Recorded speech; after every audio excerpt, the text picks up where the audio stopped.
ఉండడం అనేటువంటిది వాళ్ళ దృష్టిలో అది, వాళ్ళ కార్యకర్తల దృష్టిలో అది సమంజసమే అని చెప్పి నేను భావిస్తున్నాను. రైట్ రైట్ శివలాల్ గారు, కాంగ్రెస్ పార్టీ నుంచి మీరేమంటారు? ప్రధానంగా అంటే చాలా కీలకంగా సంబంధాలు మానవ జీవితంలో చాలా ముఖ్యమైనటువంటి పండుగలు, లేకపోతే కలవటం అనేది ఒక సందర్భం. ఆ సందర్భాలు కూడా రాజకీయంగా విడిపోతున్నారు, దూరంగా ఉంటున్నారు.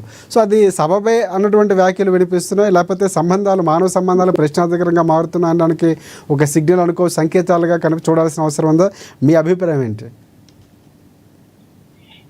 ముందుగా ఎన్ఎన్ న్యూస్ ప్రేక్షకులకు, మీకు ప్యానల్ ఉన్న బండారి రామ్మోహన్ రావు గారికి, మా బీఆర్ఎస్ రామ్మోహన్ రావు గారికి, వెంకటరెడ్డి గారికి, మీకు అందరికీ కూడా రాఖీ పౌర్ణమి శుభాకాంక్షలు. మీకు కూడా. అయితే రాజశేఖర్ గారు, ఇక్కడ బండారి రామ్మోహన్ రావు గారు మాట్లాడింది కూడా వినడం జరిగింది, ఇప్పుడు వెంకటరెడ్డి గారు కూడా మాట్లాడడం వినడం జరిగింది. ఒక్కటి ఏమంటే, నా ఉద్దేశంలో ఫస్ట్ తల్లిదండ్రులు వాళ్ళ ఇంట్లో ఉండే పద్ధతులు అవి ఈ రోజులలో కొంచెం ఎక్కువ మటుకు బయటికి వస్తున్నాయి. ఎందుకంటే ఒక మిడిల్ క్లాసు, లో మిడిల్ క్లాసు, హయ్యర్ క్లాస్ అనేది ఏం లేకుండా పోయింది. వాళ్ళ ఫ్యామిలీలో వాళ్ళ బ్యాక్గ్రౌండ్ ఏంది, తల్లిదండ్రులు వాళ్ళని ఎట్లా పెంచిండ్రు అనే దాని మీద ఎక్కువ ప్రభావం చూపిస్తుంది అనేది నాకున్న అనుభవం. ఎందుకంటే పద్ధతి ప్రకారం లేకపోతే అది ఏ ఫ్యామిలీ అయినా సరే, అది పూర్ ఫ్యామిలీ అయినా సరే, బాగా రిచ్ ఫ్యామిలీ అయినా సరే, ఇటువంటి అహంభావంతో మెద్దడం చాలా మటుకు జరుగుతుంది. అయితే ఇప్పుడు ఇంతకుముందు మనం మాట్లాడింది రాజకీయ సంబంధాల గురించి ఆలోచిస్తే, కవిత ఇటు కేటీఆర్ కి రాఖీ కట్టలేదు అనేది మనం మాట్లాడిన దాంట్లో ఒక చర్చ. కానీ ఇదే కవితని ఇంతకుముందు న్యూస్ 360లో పనిచేస్తుండే యాంకర్ మూల శ్రీనివాస్ అని, ఆయన డైరెక్ట్ కవిత ఇంటికి వెళ్ళి అడగడం జరిగింది, మీరు కేటీఆర్ కి రాఖీ కడతారా అంటే, రాజకీయమే, ఎంత చెప్పినా మా అన్ననే కదా అనడం జరిగింది. ఇది నేను లైవ్ గా చూడడం జరిగింది ఒక వీడియోలో. సో ఆ రకంగా ఆలోచిస్తే వీళ్ళ మధ్యన రాజకీయ విభేదాల కంటే ఆస్తి గొడవలు, ఆస్తి విభేదాలే ఎక్కువ ఉన్నాయి. రెండోది, రాజకీయంగా కేసీఆర్ తర్వాత నేనా నువ్వా అనే రకంగానే కవిత కేటీ రామారావు మాట్లాడడం జరుగుతుంది. వాళ్ళ మధ్యన ఒక కోల్డ్ వార్ జరుగుతుంది. సో ఇది ఒక రకమైనది. కానీ ఇదే రకంగా మానవ సంబంధాలలో జనరల్ గా ఒక మామూలుగా మనకు పరిచయం ఉన్న, పరిచయం లేని ఫ్యామిలీలలో కూడా, నేను ఒక కేసు ఒక 2 years అయింది అనుకుంటా డీల్ చేయడం జరిగింది. శంషాబాద్ లో ఉంటారు వాళ్ళు. వాళ్ళ తండ్రి వచ్చి మా మిసెస్ వల్ల అక్క ఫ్యామిలీదే ఇది. ఆయన ఫుడ్ కార్పొరేషన్ ఆఫ్ సూపరింటెండెంట్ ఉండే. అన్ఫార్చునేట్ ఆయన బళ్ళారి పంపిస్తే ఆ భాషకు లేక ఆయన బీపీ హార్ట్ అటాక్ రావడం జరిగింది, ఆయన సిక్ అయింది. సో ఆయన ఈ శంషాబాద్ లోనే ఒక ఇల్లు అప్పట్లో హూడా కాలనీలో కొనడం జరిగింది. అది 44,000. కానీ మొన్న రీసెంట్ వాళ్ళు అమ్మేటప్పుడు వచ్చే వరకు అది 2 కోట్ల రూపాయలు ఆస్తేది. 2 అమ్మాయిలు, ఒక అబ్బాయి. అయితే అక్కడ సరైన వాట రావాలంటే ఆ ఉన్న కుటుంబంలోనే మొత్తం ఒక్కొక్కరిని కవర్ చేయడం జరిగింది. ఆ పిల్లగాని సైడ్ కొంతమంది జమ అయిపోయినరు, ఆడపిల్లల సైడ్ లో కొంతమంది జమ అయిపోయినరు.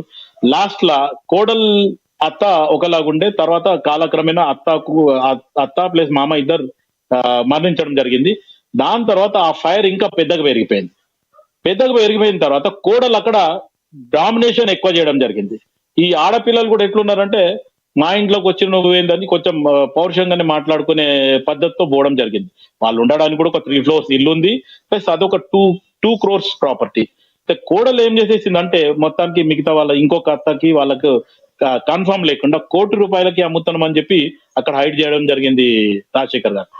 ఈ దీంట్లో మీకు ఆల్రెడీ పెళ్లి చేసి ఇచ్చేసినా మీరు వెళ్ళిపోయింది, మాకు సంబంధం లేదంటే అది కోడలు జనరల్ గా ఎక్కడ కూడా రాసి పెట్టలేదంటే అది. కానీ నిజంగా కూడా ఎన్టీ రామారావు ప్రభుత్వం అప్పుడే ఆడపిల్లలకు కూడా ఆస్తిలో వాటా ఉంది అనేది చెప్పడం జరిగింది. కానీ ఈ సందర్భం జనరల్ గా మనం మాట్లాడుతున్నాం అనే రకంగా నేను ఈ మాట చెప్తున్నాను. సో అక్కడికి వెళ్ళిన తర్వాత ఆ అమ్మాయిని మళ్ళీ కన్విన్స్ చేయడం జరిగింది కోడల్ని, చూడమ్మా ఈ డబ్బు విషయంలోనే మీరు అందరు వాదులాడుతుండ్రు, ఒక్కసారి ఈ డబ్బు క్లారిటీ చేసుకొని వాళ్ళకి ఎంతో నయానో భయానో ఇస్తా అని చెప్పి మీరు మాట ఇచ్చి డబ్బులు ఇచ్చిపోతున్న తర్వాత మళ్ళీ మీ మధ్య నీ గొడవ ఉండదని చెప్పి అప్పట్లో చెప్పడం జరిగింది. ఆ తర్వాత ఆ కోడలు ఏం చేసింది, లాస్ట్ కి ఒక్కొక్కరికి 15 lakhs ఇస్తా అని చెప్పింది. నేను చెప్పినాను 25 లక్షలు ఇవ్వు, నువ్వు ఎక్కువకే అమ్ముకుంటున్నావు అనేది నాకు ఇన్ఫర్మేషన్ ఉంది. 25 అంటే 50 వస్తుంది, అప్పటికైనా నీకు ఎక్కువనే మిగులుతాయి, నేను ఇంకా ఫిగర్ చెప్పను అని చెప్పి ఆ అమ్మాయికి చెప్తే సరే మామయ్య మీరు చెప్పింది నేను వింటానని చెప్పింది. సరే అని చెప్పి ఆ అమ్మాయిలకి 25 లక్షలు ఇప్పించడం జరిగింది. కానీ ఆ తర్వాత వాళ్ళు ఈ రోజు వరకు కూడా ఒక రకమైన అండర్స్టాండింగ్, అటు అన్నకేమి ఇబ్బంది అయినా ఇటు చెల్లెళ్ళకేమి ఇబ్బంది అయినా వీళ్ళందరూ కూడా మళ్ళీ కలిసి వెళ్ళడం జరుగుతుంది. అంటే డబ్బు అనేది ఆస్తి అనేది సంపాదించి తల్లిదండ్రులు పెడితే మటుకు అది వాళ్ళు ఉన్నప్పుడే ఒక డిసిషన్ తీయకపోతే మటుకు రేపు ఇంకా అంటే ఒక రకంగా కేసీఆర్ బాధ్యత ఇక్కడ కవిత కేటీఆర్ అంశంలో తీసుకోలేదంటారా?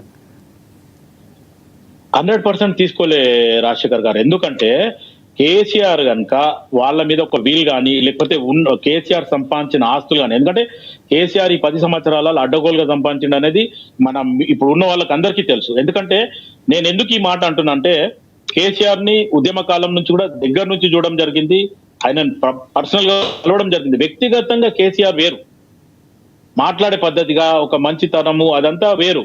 కానీ రాజకీయంలో వచ్చిన తర్వాత పిల్లల్ని తేవద్దని నేను ప్రతిసారి చెప్తున్నమాట. పిల్లల్ని మీరు తేవద్దు, ఎన్టీ రామారావు లాగానే మీరు మీ పిల్లల్ని రాజకీయంలో తేవద్దు. రాజకీయంలో తెస్తే మీ అతి ప్రేమ పిల్లల మీద వెళ్ళిపోతుంది, మీరు అవుట్ ఆఫ్ ద గేమ్ అయిపోతారు అనే రకంగా నేను రాతపూర్వకంగా కేసీఆర్ గారికి ఇవ్వడం జరిగింది. కానీ కేసీఆర్ గారు ఆ మాట వినకుండా పిల్లల్ని తేవడం జరిగింది. కేసీఆర్ అప్పట్లో మనం విన్నది ఏమన్నాడు, నేను నా ముసలు దున్నం పావుసేరు బియ్యం ఉడక పెట్టేస్తే మేము తినేస్తాము, మా పిల్లలు అమెరికాలో ఉన్నారని చెప్పిండు. కానీ ఈ రోజు జరిగిన పరిణామాలు గతంలో ఆయన మాట్లాడిన దానికి చాలా డిఫరెన్స్. ఈ రోజు కేసీఆర్ తొంటి విరగడానికి కూడా కేటీఆర్, కవిత, హరీష్ రావే కారణం అనేది కూడా ప్రజలలో అప్పట్లో ఉన్న అపోహ. కానీ ఈ రకంగా ఆలోచిస్తే ఇప్పుడు జగన్ కూడా రాజశేఖర్ రెడ్డి గారు ముఖ్యమంత్రి కాకముందైనా మంచి దగ్గరుండే నేను రాజశేఖర్ రెడ్డి గారిని వారంలో 4-5 రోజులు నేను ఖచ్చితంగా ఆయన క్యాంప్ కార్యాలయంలో నేను ఉండేది. ఖచ్చితంగా ఆయన ఏది జనాలతోని దర్బార్లో వాళ్ళని కలిసినాక లాబీలోకి వచ్చేది, లాబీలో కలిస్తే వాట్ డాక్టర్ ఆల్వేల్ అని ఇట్లా భుజం తప్పేది. అది తప్ప ఆయన నాకు చేసిందేం లేదు.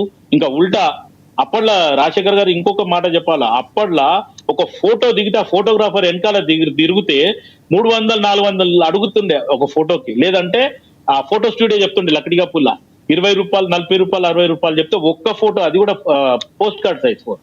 అంటే ఇటువంటి పరిస్థితులకి రాజశేఖర్ రెడ్డి కూడా అప్పట్లో పాదయాత్ర చేసినప్పుడు రాజశేఖర్ రెడ్డి కూడా 0. తర్వాత ఆయనకి పాదయాత్రలో సపోర్ట్ చేసి డబ్బులు ఇచ్చిండ్రు. కానీ రాజశేఖర్ రెడ్డి ఆ టైంలో ఆయనకు ఎవరెవరైతే సపోర్ట్ చేసిండో ఆయన కొంతమందికి లైఫ్ ఇచ్చిండు, కొంతమందికి మాట ఇచ్చిండు. నా సొంటోళ్ళకైతే మాట ఇచ్చిండు. రచ్చబండ వయసు వచ్చినాక I will do something for you అన్నాడు. కానీ ఇప్పటిదాకా ఇక ఆయన రచ్చబండ పోయి రాలేదు, ఇక మనం కూడా రాదు. కానీ రాజశేఖర్ రెడ్డి గారి పీరియడ్ లో వాళ్ళ కొడుకు బిడ్డ ఏదైతే ఎంజాయ్ చేసిండ్రో, ఇంతకుముందు వెంకటరెడ్డి గారు అన్న మాట వాస్తవం మాట. ఎందుకంటే మనకు బ్యాక్గ్రౌండ్ సపోర్ట్ లేదు, మన తండ్రో తాతనో ఎవరు రాజకీయంలో లేరు. మనం ఖచ్చితంగా కష్టపడి, ఇప్పుడు బండారు రామ్మోహన్ రావు గారు కూడా చెప్పిండు ఇంతకుముందు, అయితే కష్టపడి మనం వచ్చినప్పుడు ఆ కష్టపడి వచ్చి మనం ఈ స్థాయికి రావడమే చాలా కష్టమైపోతుంది. బ్యాక్ డోర్ పాలిటిక్స్ ఉన్నోడు వానికి నాలెడ్జ్ ఉండదు, అనుభవం ఉండదు, మాట్లాడే తీరు తెలియదు. అటువంటి తీసుకొచ్చి ఈ రోజు ఇప్పుడు రేపు జరగబోయే మా కాంగ్రెస్ పార్టీలో కూడా అటువంటి వాళ్ళకే జూబ్లీతో టికెట్ ఇస్తున్నారు అనేది కూడా మేము వినడం జరుగుతుంది. హాస్యాస్పదం అదంతా. కానీ ఈ మాట మీరు చెప్పడం, రామ్మోహన్ రావు గారు చెప్పిన ఒక్కొక్క మాట, ఈ మాట మీరు చెప్పడం మాకు ఆశ్చర్యంగా ఉంది. లేదండి, అంటే రాజశేఖర్ గారు ఇప్పుడు మనము ఇప్పుడు ఒక విలువల గురించి మాట్లాడుతున్నాం, ఇక్కడ రాజకీయం మాట్లాడతలేము. విలువలు, మంచితనము, ఒక మర్యాద, ఒక పద్ధతి. తెలంగాణలో మా ఫాదర్ అనేది అప్పట్లో అరిచేతిలో సున్నం పెడితే 60 ఏళ్ళు గుర్తుపెట్టుకుంటంట రాజశేఖర్ గారు. గుర్తుపెట్టండి ఇది, ఈ మాట. అరిచేతిలో సున్నం పెడితే 60 ఏళ్ళు గుర్తుపెట్టిండంటే ఈ రోజు నువ్వు పక్కకు తీసుకుపోయి కన్నా బిర్యానీ తినిపి వీనికంటే ఇంకొకటి బాగా తినిపించింది వీడు ఏమంటాడు అనే రకంగా మాట్లాడే రోజులు వచ్చేసినాయి. అయితే మన కత్తి పద్మారావు గారి గురించి ఇంతకుముందు మన బండారు రామ్మోహన్ రావు గారు మాట్లాడడం జరిగింది. కత్తి పద్మారావు గారు నిజంగా కూడా భాషలు కానీ కవిత్వంలో కానీ శ్లోకాలు చదివితే కూడా మొత్తానికి ఆయన చదివే శ్లోకాలు ఎదుటోళ్ళు ఈవెన్ బ్రాహ్మణ్స్ కూడా ఆ పదాలు ఆ పలకలేని పరిస్థితిలో ఉంటుండే, అంత తేజ్గా ఉంటుండే. ఏం రామ్మోహన్ గారు?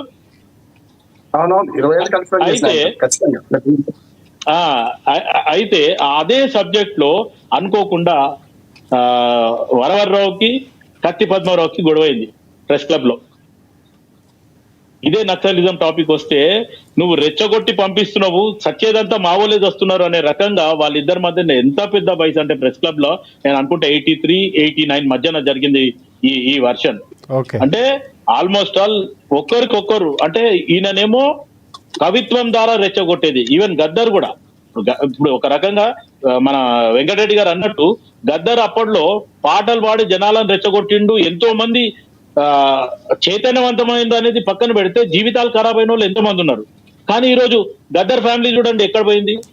ఆల్మోస్ట్ వాళ్ళ అమ్మాయికి చైర్మన్, వాళ్ళ భార్యకి ₹1 నజరానా, తర్వాత 300 గజాలు. కానీ అదే గద్దర్ గారు చెన్నారెడ్డి గారి పీరియడ్ లా నక్సలైట్ని బ్యాన్ చేసేదని చెప్తే ఆయన అంబేద్కర్ స్టాచ్యూ దగ్గరికి రావడానికి కూడా ఒక మంత్రినో లేకపోతే ఎవరినో అధికారిని హైజాక్ చేసి వాళ్ళని గుప్పిట్లో పెట్టుకొని ఆ ప్రోగ్రామ్ కి రావాల్సి వస్తుండే. మళ్ళా తర్వాత ఆయన కూడా ఎట్లా, నో డౌట్ ఆయన పరిస్థితి ఫైనాన్షియలీ బాగానే ఉండే, కానీ కింద మీద ఒక టీ షర్ట్ వేసుకొని నడుపుకు ఒక రిబన్ కడుతుండే. అంటే పరిస్థితులు నేను ఎందుకు చెప్తున్నా రాజశేఖర్ గారు, డబ్బు మయం అనేది ఏమైతే మాట్లాడుతున్నారో ఆ విషయంగా నేను చెప్పిన. ఇంకొక విషయం, ఈ రోజు పి జనార్దన్ రెడ్డి గారు కూడా ఈ రోజు ఇంత పేరు సంపాదించిండు, ఒక ఆపద్ బాంధవుడు అనే రకంగా ఉండే. నేను నిజంగా కూడా పీజీఆర్ ఫాలోవర్, పీజీఆర్ శిశువుని. మీది డబ్బు తిన్నోళ్ళంతా ఎవడు ఆ మాట మాట్లాడుతాడు నాకు తెలియదు, కానీ 7 కంటే ఆడికి వస్తుండే. ఒక పాన్ డబ్బా ఇనాగ్రేషన్ అంటే కూడా పీజీఆర్ వస్తుండే. కానీ ఈ రోజు అటువంటి పిల్లలు, వాళ్ళ పిల్లలు చూసుకోండి. నేను వాళ్ళకు పర్సనల్ గా కూడా చెప్పిన, మీ నాయన చనిపోయిన రోజు, మీ నాయన పుట్టిన రోజు మీరు ఖాళీ వచ్చిన వాళ్ళని కాకా నమస్తే అనండి, మీరు జీవితకాలం గెలుస్తారని చెప్పిన. కానీ ఒక్కరు కూడా మనకు విన్నోళ్ళు లేరు. అంటే పరిస్థితి ఏంటంటే తల్లిదండ్రి బ్యాక్గ్రౌండ్ ఉంది అనేది ముఖ్యం కాదు, మనం ఎట్లా ప్రవర్తిస్తున్నాము, మన పరిస్థితి ఏంది, జనాలతో మనం ఎట్లున్నాం అనేది కూడా అది ఆశ్చర్యం. ఎందుకంటే డబ్బు ఒకసారి వచ్చిన తర్వాత పిల్లల్ని ఒక పద్ధతి ప్రకారం పెంచుతలేరు తల్లిదండ్రులు. ఇది తల్లిదండ్రుల తప్పే. గతంలో అప్పుడు గద్దర్ ఒక పాట పాడిండు, ఏమని, అయ్యం పెట్టిందిరో కలర్ టీవీ మా ఇంటికి వచ్చి అని అప్పట్లో గద్దర్ పాడిండు. కానీ ఇప్పుడు పరిస్థితి ఏడుకొచ్చింది, మన చేతులనే భూతల స్వర్గం అయిపోయింది. ఇది మంచి మాట్లాడే దానికంటే ఫోన్ ఏదైతే మనం వాడే ఫోన్ ఇప్పుడు మంచి కంటే చెడు ఎక్కువ ప్రభావం అయిపోయింది. వద్దంటే కూడా వస్తున్నాయి, పిల్లలు ఖరాబ్ అయిపోతున్నారు.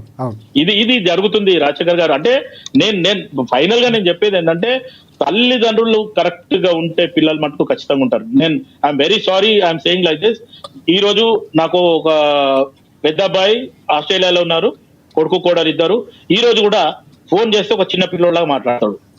పాప ఉంది, ఆమె కూడా ఆప్యాయంగానే ఉంటది. ఇప్పుడు ఈ రోజు ఒక 10 రోజుల ముందే వాళ్ళ అన్నకి రాఖీ పంపించడం జరిగింది పోస్ట్ లో. దాని తర్వాత చిన్న అబ్బాయి, ఆయన ఐ స్పెషలిస్టు. ఇప్పుడు కూడా నాకు కొన్ని సందర్భాలలో నేను ఎక్కడ పోతున్నా అంటే పప్ప నేను రావాలనా అనే రకంగా మాట్లాడతాడు. అంటే నేను ఎందుకు హ్యాపీగా ఇటువంటి సన్నివేశాలలో నేను ఓపెన్ గా చెప్తానంటే పిల్లలనే మనం పెంచే విధానంలోనే మన పిల్లలు మనతోని కరెక్ట్ గా రెస్పాన్స్ ఉంటారు. మన పిల్లలు సరిగా ఉన్నారా లేరా అనేది చూడాల్సింది తల్లిదండ్రులే. అది లేకపోతే మటుకు పిల్లలు విచ్చలవిడితనం మనం చెప్పాల్సిన అవసరం లేదు. ఎవరి పిల్లలైనా సరే, రేపు నా పిల్లలైనా